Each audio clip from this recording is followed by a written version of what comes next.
Hi, welcome to Nina in the Kitchen.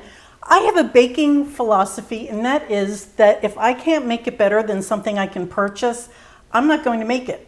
For years, I have been looking for a really good ginger snaps recipe. So here we go. I have 2.5 cups of flour. That's 300 grams, along with 2 teaspoons of baking soda. That goes in, and then just 1/2 teaspoon of, I'm using kosher salt. And you just whisk this all together. At the same time, I'm going to melt 12 tablespoons of unsalted butter. That's 170 grams. This is a medium heat. What I'm doing here is just gently swirling this.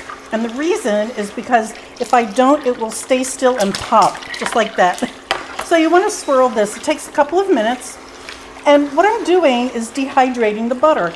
Butter, American butter, has about 16% water content. And in a ginger snap, you don't want that water. So I'm getting it out of there. At the same time, this is going to brown. That brown butter gives you a depth of flavor that is just an amazing taste. This will take about 2, maybe 3 minutes. Okay, this has calmed down now, as you can see, and we have some browning. That's the cream in the butter that is browning. We're done with this. I'm going to put this into a larger bowl. And in the meantime, as you can see, I have some chopped ginger.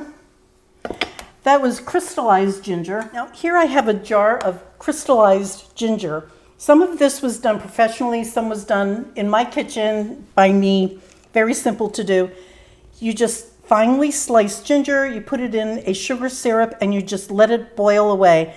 This one, this lighter one, is a summer ginger, and that's why it's so fine and very easy to break. What I'm going to do for this cookie is cut up 4 tablespoons. Just dice it up very fine and throw that into the mix. That way we'll have a triple threat of crystallized ginger, the ground ginger, and the freshly grated ginger. Fabulous. This is 2 tablespoons of ground ginger. And with the butter being hot, I'm putting that right in there, along with some fresh ground ginger. Again, this is 2 tablespoons of freshly grated ginger. On this little tray, I have 1 teaspoon of ground cinnamon.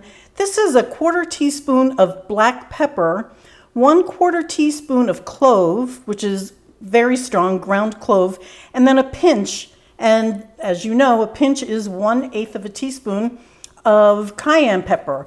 Those go in, and I like nutmeg in my ginger snaps, so I'm going to put nutmeg in here as well. And then just put this off to the side. Now, these are all warming up and they're blooming. I think of it that way. The flavors are all blooming in this warm butter. While that's happening, let's just get some nutmeg in here. I'm going to say that's about a 1/4 teaspoon of freshly ground nutmeg. I'm going to put this off to the side for just a couple of minutes to let that cool down. And I'll clean up and I'll be right back.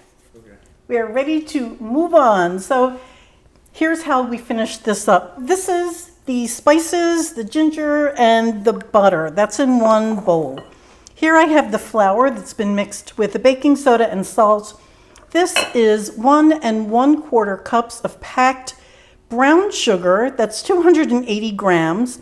And what the recipe asks for is a dark brown sugar. Well, I don't have dark brown sugar. I don't want to buy dark brown sugar for one recipe. So what I do is I add molasses or treacle to this. This is 1 teaspoon added, so that it will make a dark brown sugar for you. And then 1/4 cup of molasses.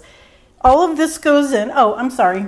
And we also have 1 egg, 1 whole egg, and then the recipe asks for 1 egg yolk as well. So 1 whole egg, and there we go, and 1 yolk. And the egg white with a little yolk in it, so I can't beat it, so that goes to the dog. Anyway, now all of this goes in. Sugar goes right into this bowl. And you just mix it up, easy, easy. And if you'll notice, I don't have any mixers out, I don't have my food processor out. This is easy enough to do by hand.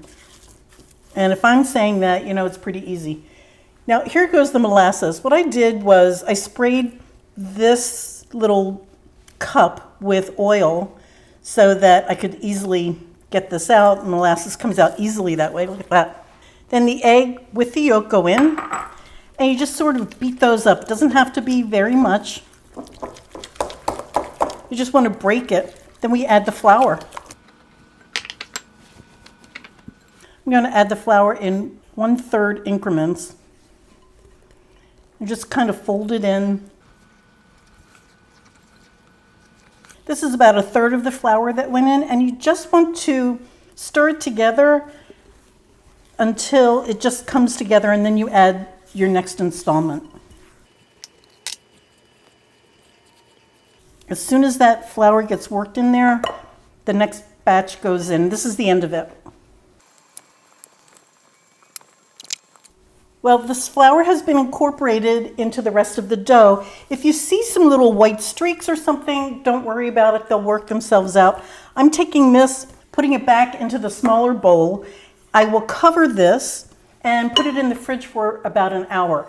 This is a great do-ahead. You can park this in your fridge for about 2 days before you use it, or you can freeze this and then keep it for about a month or so. Then that way, as you need cookies, you're going to a cookie swap, somebody's house, people are coming to your house, you just take what you need, bake them off, and off you go. Cookies. Well, now we're just finishing these up. So what you do is you roll these into balls that are 1 inch in diameter, 2 centimeters, and you put 20 on a tray. This sugar is, I have a 1/2 cup in here, which is 100 grams of sugar, just granulated sugar. You take these balls and you just roll them around. When these go into the oven, you're going to put them in at 300 degrees, which is 148, so 150 Celsius. And look at them after 15 minutes. You may want to rotate them, even if you have an oven with a fan, which is convection heat. Just take a look at them, and what you do is you rotate the top with the bottom and flip the pans around. So complete rotation, and then put them in for another 10 to 12 minutes. So after 15 minutes, check them. What you're looking for is these will be cracked. They'll kind of flatten out. They'll have those iconic ridges and cracks in the top. And right around the edge of the cookie is going to be a brown, a light brown. As soon as that light brown happens, you take them right out, and I will see you when that happens. The reason you want to bake these on paper is because when they come out of the oven, you don't want to leave them on the pan where they're going to keep cooking. So I use the paper and just slip it right off. And aren't they beautiful? They're a little too soft to lift out and then put on the cooling rack. So this is a perfect way to deal with that, is just to use that paper and slip it over. I will let these cool for a little bit and taste it, and I can't wait. So give me a few minutes. Aren't these just beautiful? You know, you can put like a sparkling sugar on this or some sort of sugar dust. You know, there's so many options nowadays, but they're just beautiful. They smell so good, and they're nice and crispy, and they're even better tomorrow. You can store these in an airtight container for 2 weeks, but I'm telling you, they will not last that long. These are so delicious. And what I love about them is that with those peppers in there, you would never guess that there was cayenne pepper in this cookie, but you get that spicy bite in the background. It's really an excellent ginger snap cookie. I hope you try this recipe and enjoy it. And happy holidays. Bye, guys.